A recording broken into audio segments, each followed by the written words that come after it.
Invitational. I am Stress alongside Pulse here for all the action this weekend, and we have 8 fantastic challenger teams for you in this tournament. Starting off the day with Meet Your Makers going up against Eyes on You in a best of 3. Yes, indeed. Thank you for having me, Stress. This is not my normal waking hours, but I'm happy to be alongside casting you today.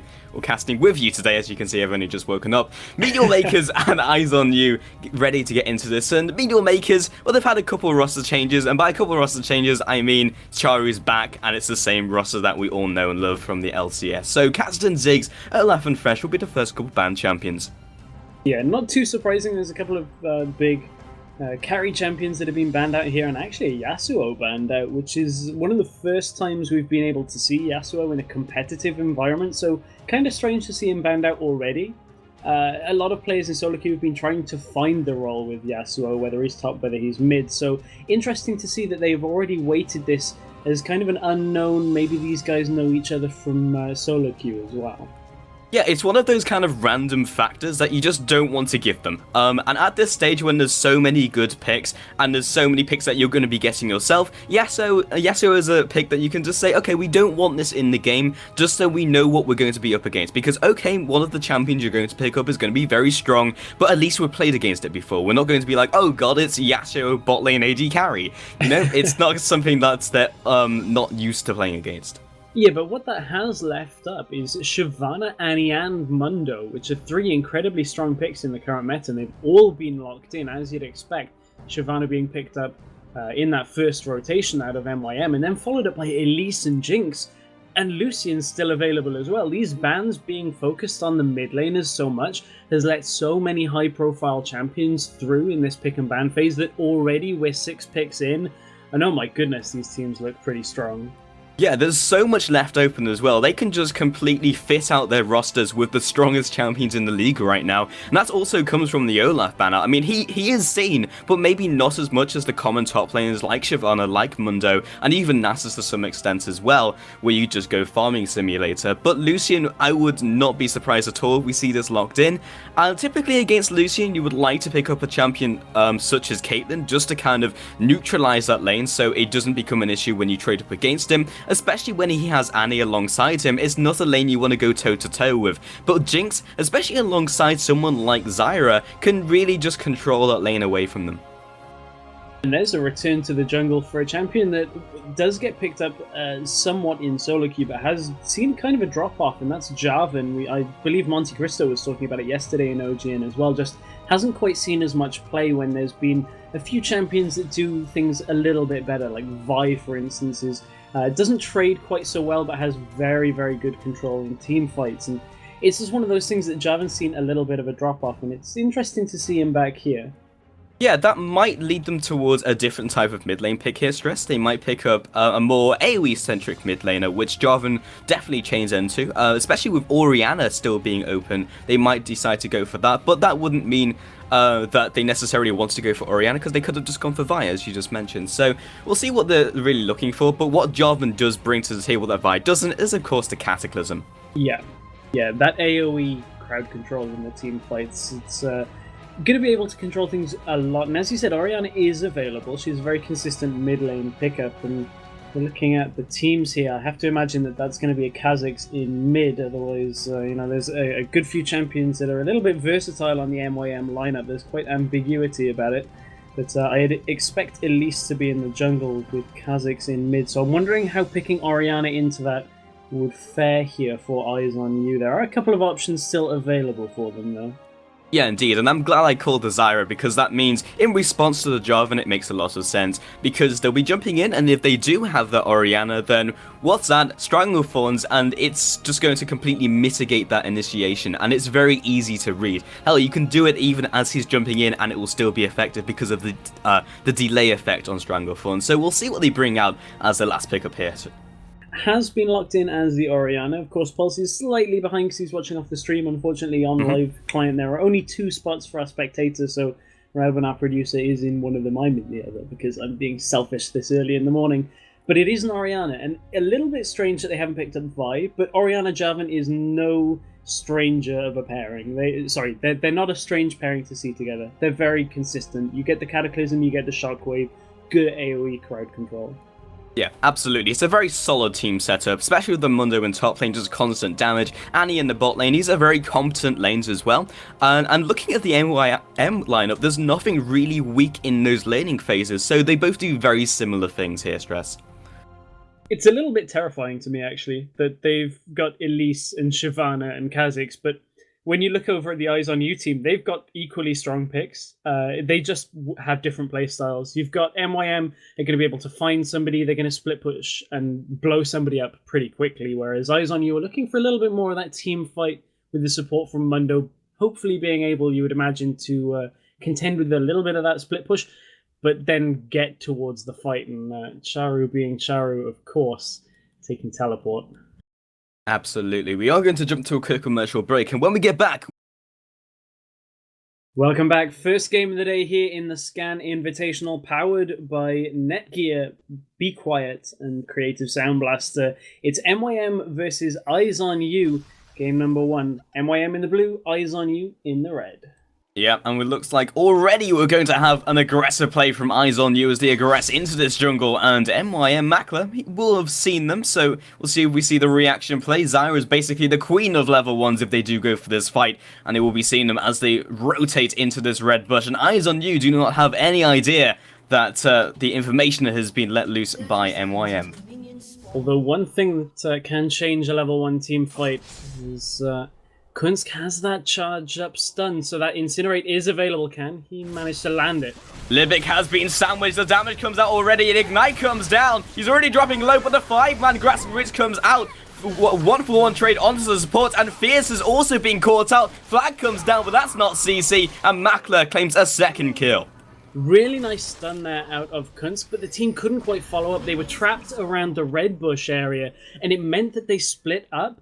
And when they came around the corner, landed in that Grasping Roots, and that's where you were talking about Libik. So good on Zyra, and so good. A brilliant play from both supports, but just a little too spread out for Eyes on You, and then they grouped, and that's really what let them down.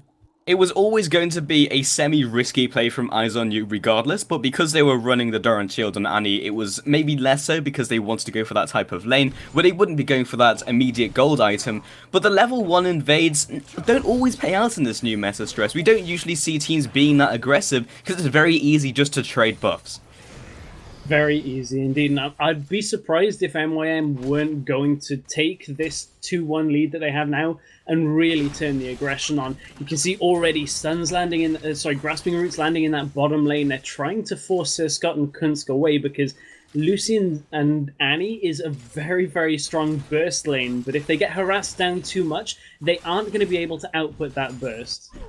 Yeah, this has already changed the dynamics of these lane Stress. So typically we would say that the Lucian and the Annie lane would trade off effectively against basically any lane they're up against. But now the level 1 has, the first blood went to Makler, then he's got that extra bit of damage, the extra bit of trading potential, he hit the level 2 slightly faster as well, and they're not able to just go straight toe-to-toe like Lucian always usually does. And something we were talking about during the loading screen was normally we had kind of looked for the top laners to be the ones running teleport because of the aggressive plays, but it's MYM. Czaru's got the teleport. He's the one that's going to be aggressive here. They're going to leave Shyvana off in the corner. Mid lane looking for a gank, can't quite get it because great warding out already from MYM.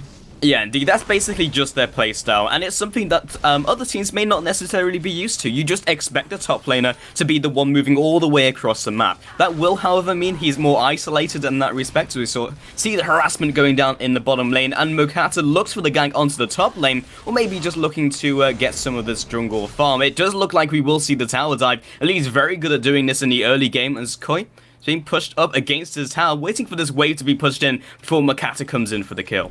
Yeah, and this is the point where Mundo really isn't strong enough to survive a gank like this as long as they manage to get the damage. It looks like the minion wave isn't quite big enough, so they are going to readjust and maybe wait around. But this is a lot of time wasted out of Mokatte there in that top lane.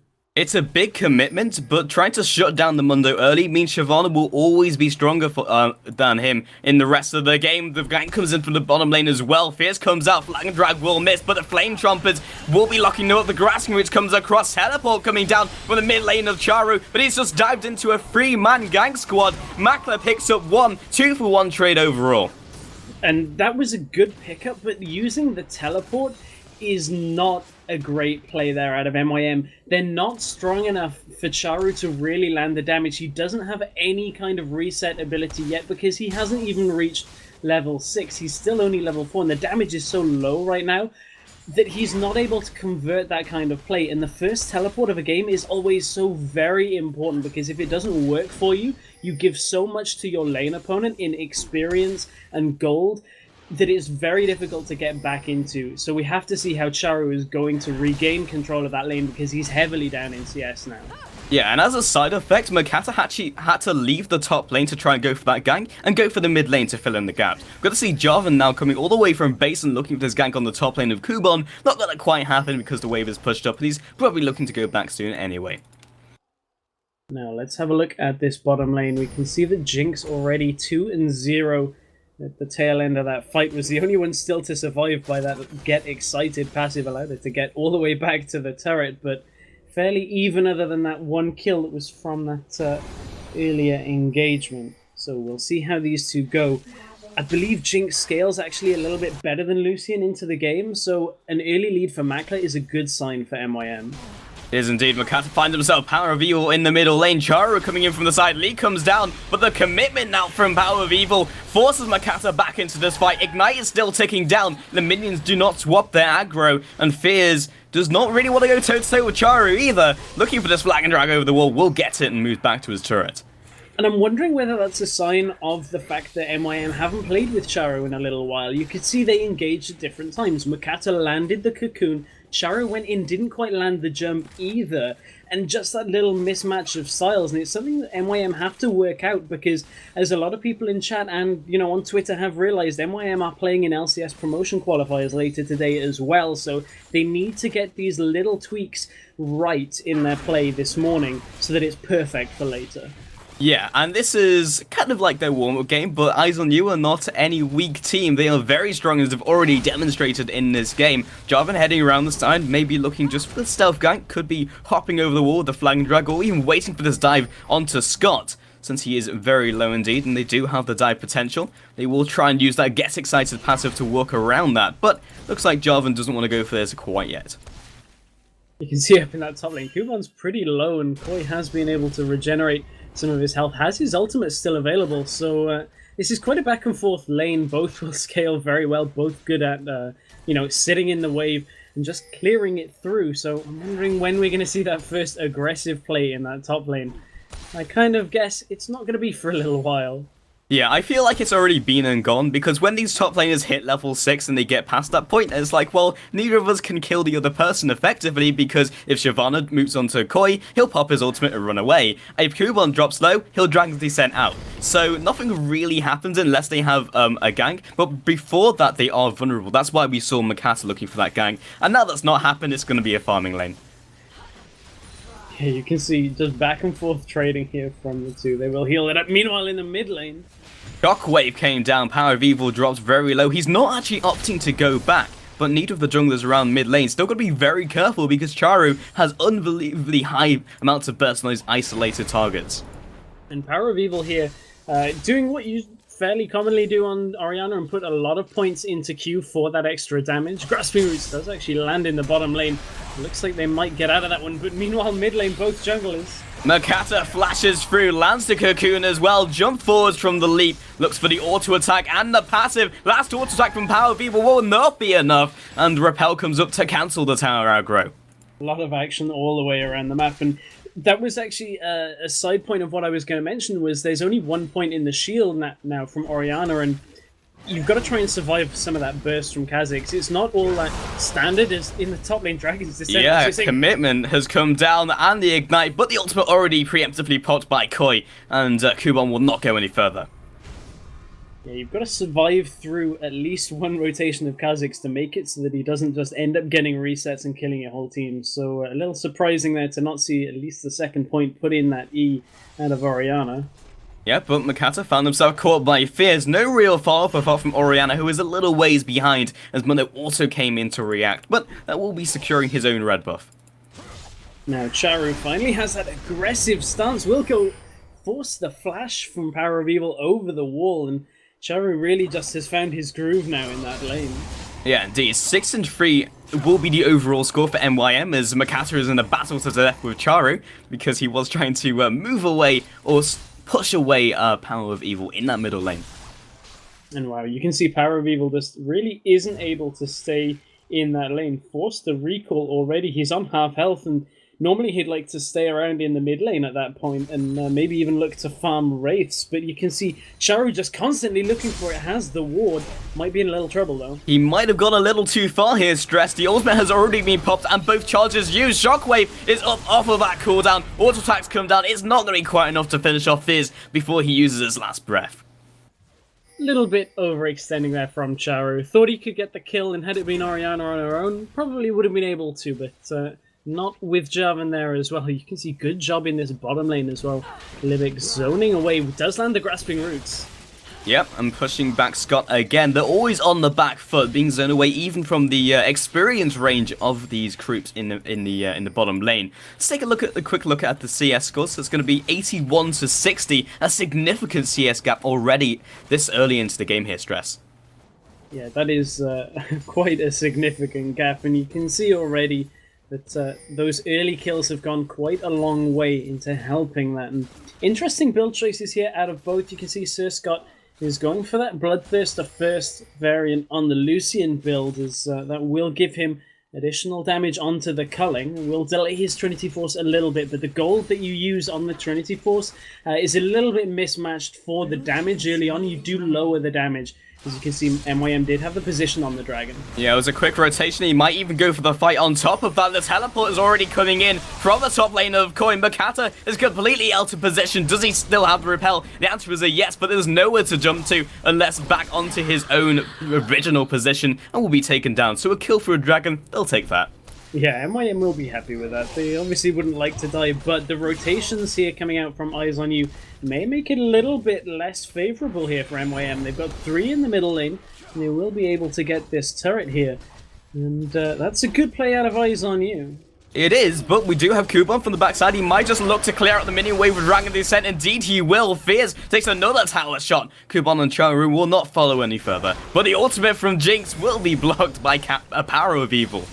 That's a really nice play, actually, out of Kubon there. He'd pushed all the way to the turret, as Shyvana does oh so easily. Managed to rotate down to that middle lane. They've saved the mid lane tower, so MYM do get the good trade there. 17.7k gold to 16.3. MYM have a slight lead here in this game. Yep, so we'll have to look at kind of the whole feel of the game, because we've already said that MYM have a slightly more mobile composition with the champions they pick, more of a control-y type composition, but Eyes on You have such a good team fight. If they catch MYM in a really bad position, it doesn't really matter if they're maybe 10 kills behind, they'll still have that inherent burst. So that's something that MYM are always going to have to be wary of, but if they just win their lanes outright, there's no need for them to clump up. You can see already they're itemizing towards that big damage that's going to come from the Shockwave. Hexdrinker picked up already onto Kha'Zix is going to give him some survivability. Down in the bottom lane, Cataclysm comes out. Yeah, Mokatte will jump into the Cataclysm. Culling has been used this time. Charu's teleport has been used to good effect, and Tibbers will be dropping in the fray as well. Really nice play again, using that teleport this time, as you said, it worked out a lot better. Being able to get a lot more damage down from Czaru. They do get the turret from that. With Dragon not available, they may look to just push this one further. Flash comes forward, not able to land the cocoon, but they do secure that CS there. Yeah, it was definitely stunned up on that minion, and they were able to take that down. But the bottom lane is being pushed forwards, and if they can't clear this wave quickly, Makler will completely destroy this turret with his pow. They do land a nice stun, though, onto the MYM 4 stack there, but not quite able to follow up. There comes the Shockwave as Libik trying to run away here through their own jungle. Yep, Mokatte is always going to be the sacrificial lamb for these objectives, but Libik has been forced to use the flash. Zap comes through, and the flash flag and drag from Fierce. Little far in front of his team, but he doesn't have anything to be scared of. Makler continuously being battered away. Another dragon strike comes through. Needs that last auto attack. Dissonance comes forward. One more auto attack will seal it. There's the kill for Fierce. Another flag and drag, but that's all they're getting for this one. Oh, Makler was expecting another dragon strike, so he was strafing side to side, trying to avoid it. Unfortunately, wasn't quite available on cooldown, and the dodging around actually slowed his movement to a point where they just managed to walk up and hit him. That's one of the problems with juking too much, is you can slow yourself to a point where they can just run up and auto-attack you. Yeah, and you cannot juke an auto-attack, so, unless you're old Jax, but, you know, that doesn't exist anymore. But now we just have PowerOfEvil picking up his blue buff, and could be moving back into the mid lane, or just, in fact, farming the jungle. Nothing really to be scared of with that middle turret going down, and he's got kind of a safety barrier before Czaru pushes all the way up again. But MYM managing to get that inner tower in the bottom lane has set up their mid game very nicely. Their objective here is that Kubon or Czaru will split push down in that bottom lane to draw attention away from the Baron pit. That'll give them a little bit easier of a time at bursting down that Baron and make sure that Eyes on You can't be there for their entire team fight. However, the teleport will make that a little bit different. Yeah, Dragon's Descent has come forward, Stronger Forms comes up, but the flash comes down from Koi, and that was a very fast Zyra. I was not expecting that with mobility boots. Mobility boots Sightstone before even going for the Talisman of Ascension, so a little bit of a departure from what we've seen out of supports more recently. You can see over on the side of Qunsk, they've got the Sightstone and the Ancient Coin, so we'll be building towards the Talisman of Ascension. Haven't really chosen to go for it quite yet, though. Yeah, but now that Libik has picked up that very early Ruby Sightstone, oh, Fears, this is not where you want to be. He only wanted the farm, the 3-man dive comes out, Kubon picks up the kill with Venomous Bite, and Koi is, well, just wanders into his lane, and there's not a tower there anymore. I believe you're about to mention with the Ruby Sightstone the way that now MYM can get that rolling set of wards. They have more wards available to them. Of course, you only have a maximum of 3 available to a player, but this is going to give them even better map control as they do push forward. And one of the things we're seeing more and more out of teams is this departure from the sight trinkets into the red trinkets as the game goes on, and I wouldn't be surprised to see MYM pick up more of the red trinkets. Normally we'll see about 3 during the mid game. You can see already, there you go, Mokatte sold his ward trinket, has picked up the red trinket. Yeah, allows you to do that a little bit faster. Means that you're not going to be committing those that gold into the wards, but you already have that Ruby Sightstone, and then you can go for the gold item afterwards, and it will be. I'm not really guys. You can see already main PowerOfEvil, though, even though he was under quite a bit of pressure in that mid lane, has done himself a good job farming, was picking up rates every to get around there as well. The game, it is by no means over yet. They just have to be careful that MYM don't start taking too many objectives too quickly. Being kind of cut up, but the zoning control already jumped onto Fears. More damage comes down. He is very tanky at this stage. We do have to remember that Koi has his teleport available to him and Shyvana does not. We'll see how that factors into this next fight. Dragon's Descent up in that top lane actually got burned out as Koi was forced to use his ultimate. They really don't want Koi getting down to this fight. Yeah, indeed, but if he does move, then Shyvana's instantly going to clear out that wave and will be a threat in the top lane, so it will be a huge commitment if they go for it, and MYM forcing the issue, deleting Quint already, jumps out with the reset. Mokatte is still on the back lines, and they will be trying to save him. Repel comes up, he's going to have to come back down again at some point, will be on the same spot, and another fantastic grasping route onto Free. Super Mega Death Rocket comes across onto Koi, he has teleported down, and now's the time for Shyvana to push forwards, but with this being a 4 versus 4 in the Dragon Pit, it's going to be Eyes who are going to have to back off. Koi came to the fight on low health. Actually, Fears looks to go aggressive back onto Makler. Lands a nice grasping roots there onto the jump in from Czaru.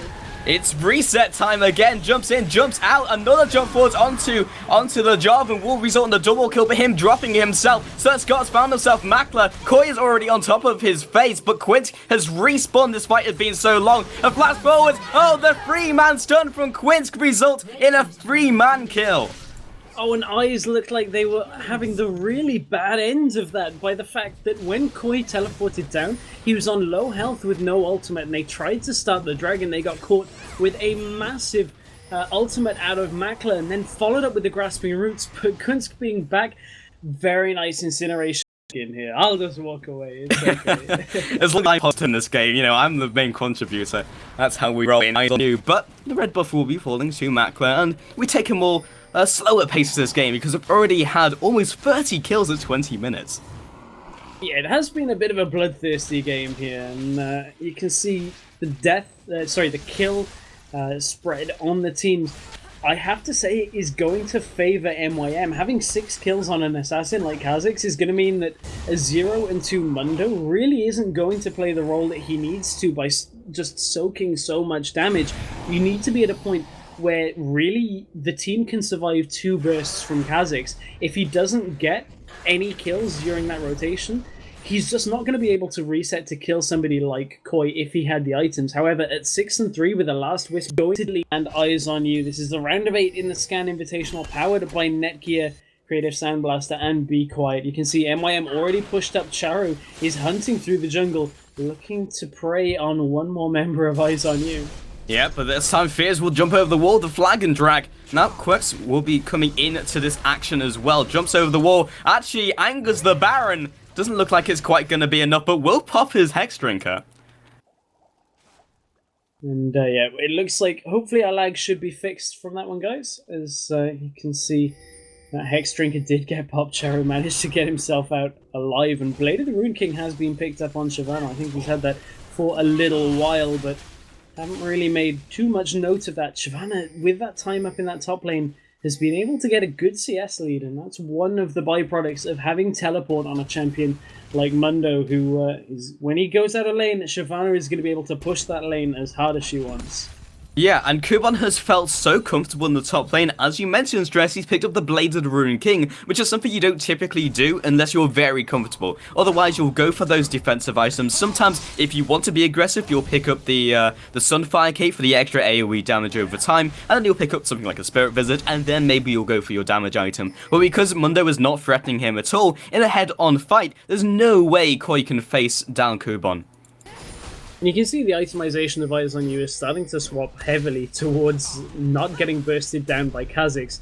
Orianna has picked up a needlessly large rod, and I can imagine that that's going to go towards a Seeker's Arm Guard. Is the Amplifying Tome. They're looking for a fight here in this top side of the jungle. Will they get it? Yeah, Strangleforce comes up just as his area denial effect. PowerOfEvil not even able to get his ultimate off. Czaru is getting the reset. Koi is one of the last guys standing as Scott is off to the side. He's already running for his life away from Czaru. He gets the kill. There's no really to follow up. Super Mega Death Rock is already on cooldown, and Koi is also just wandering away from this fight. They're gonna try and mop this up with Mokatte's long range on Repel, and it looks like they will mobilize into the middle lane as well. Mokatte just chasing out Lucian as far away as they can to force him to recall. They're not going to be able to get this tower by the looks of things, as Koi is standing in front of it.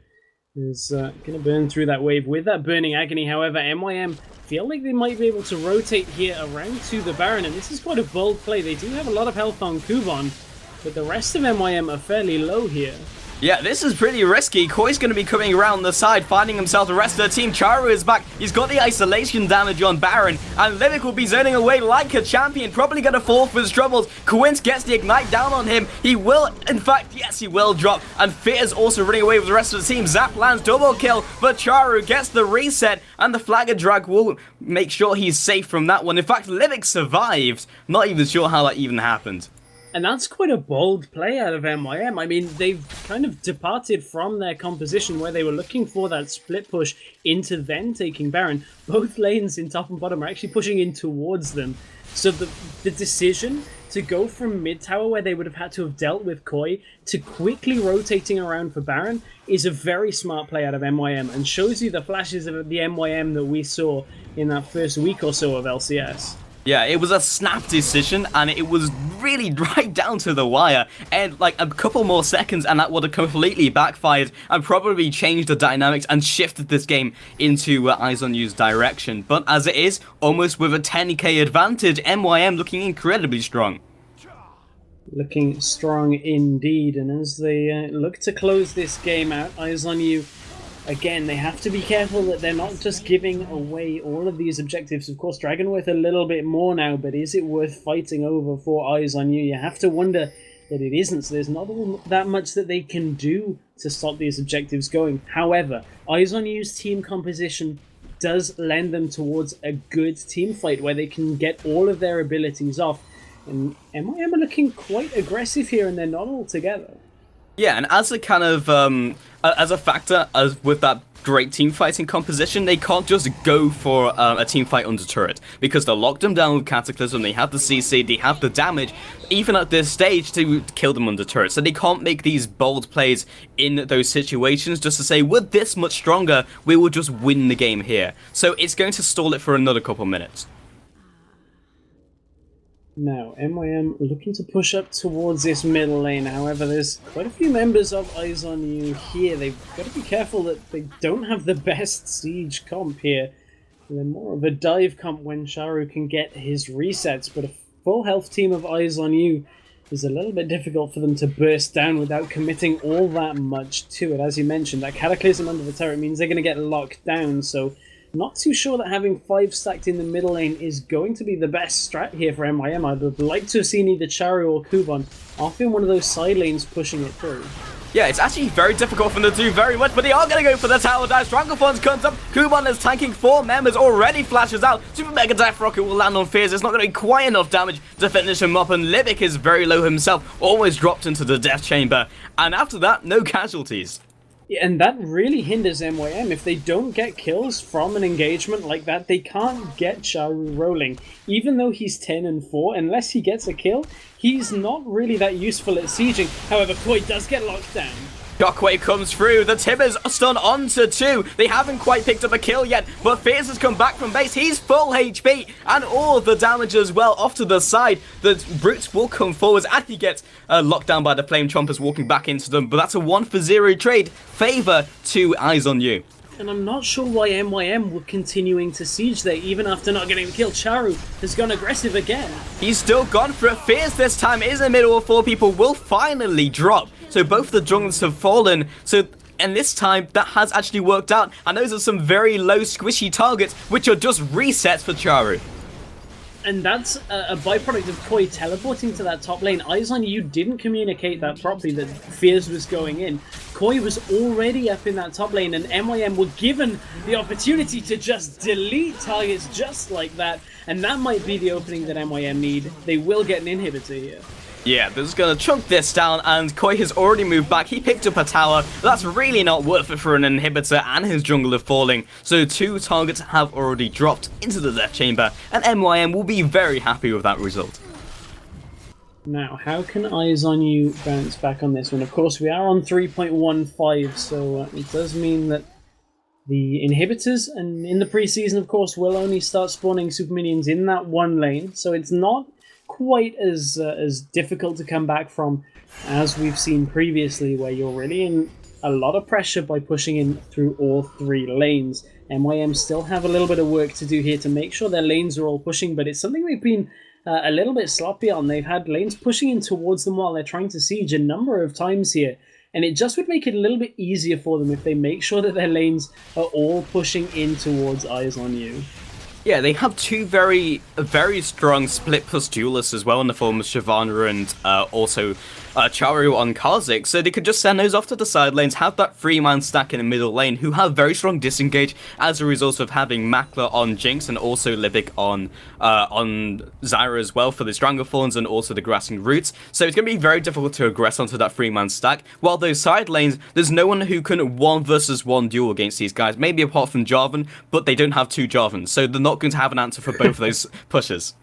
Yeah, they don't have 2 Jarvans. That would be quite scary. You could see stacked Cataclysms for a Venn diagram.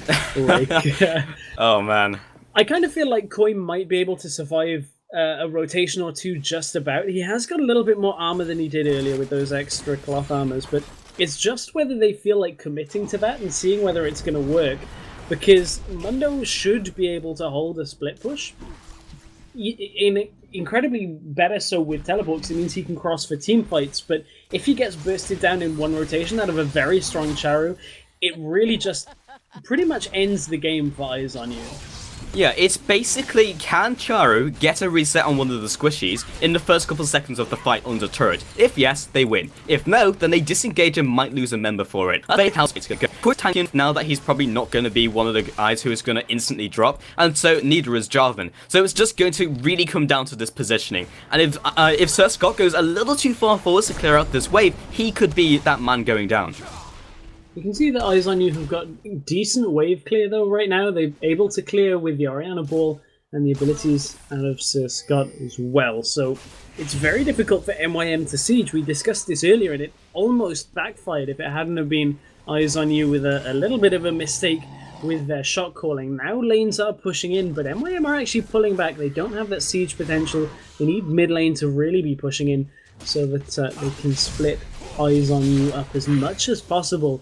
However, MYM know that Baron has come up, Dragon is about to come up as well, so they're looking to take out the global objectives. Yeah, they're keeping Kha'Zix around the Dragon just to take that by himself, and then they'll just move to Baron if necessary. They actually recalled everyone so they could all stack up their items, and they have a huge item advantage. In fact, everyone contributing to the ward, so they're going to completely pepper the Baron area in vision and make sure they know exactly where Eyes on You are if they try and contest us. Eyes on You have grouped around for this, but of course the longer that MYM delay on this with the inhibitor down, the more time they've got from mid lane pushing in. Eyes on You do have to deal with that, so they've sent a couple of members across. This will, however, open up the Baron pit for clearing the wards from MYM. They don't look like they're in position, though, to take the Baron quite yet. Yeah, they can take it very quickly with Elise and also Kha'Zix. That's a very good team for taking Baron. But if they get caught by a coin, that's not going to help at all. Jinx coming back from base, we might well see a 5-on-5 fight. This is exactly what MYM need, because Eyes on You cannot go for a 5-on-5, but at the same time, they cannot just let them take Baron. So they're going to have to move outside of their base. And that's the only thing that has been keeping MYM back from winning this game.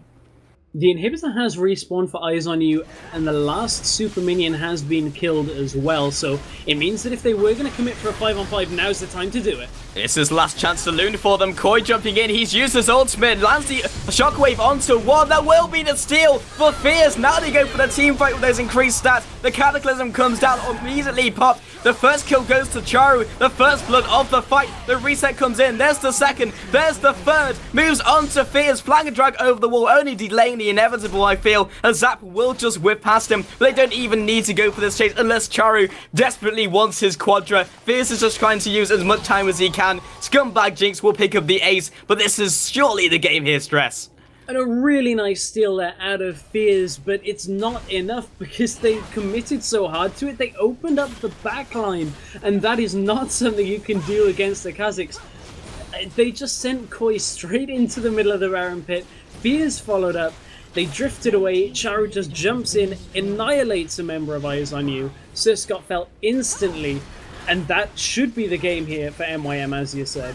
Yeah, it was like Eyes on You were just sending forth their offering of Mundo, and it's like, here's your reset, oh Kha'Zix, and then he just murdered everyone. That's how Kha'Zix works. They might be able to repel this push onto their Nexus, but Makler looking for blood. Qunsk already onto the spawn pad. Super Mega Death Rocket finishes them off, and this might be the time to move this back into another one-team fight. Koi picks up the shutdown, and Makler will be locked up by Fears. But everyone's dropping very low from MYM. Nuking down Koi, however. Powers of Evil. There's the good shockwave. Libik falls, but the repel comes up. Mokatte finishes him off. And moving onto the spawn pad, Makler is not going to kill him, but the Nexus will be dying. Makler has to lifesteal a little bit to stop Power of Evil from killing him. Mokatte will be able to take this down. They want that last kill. Makler decides to take it down at the end of the game there, just to make sure that they close that one out.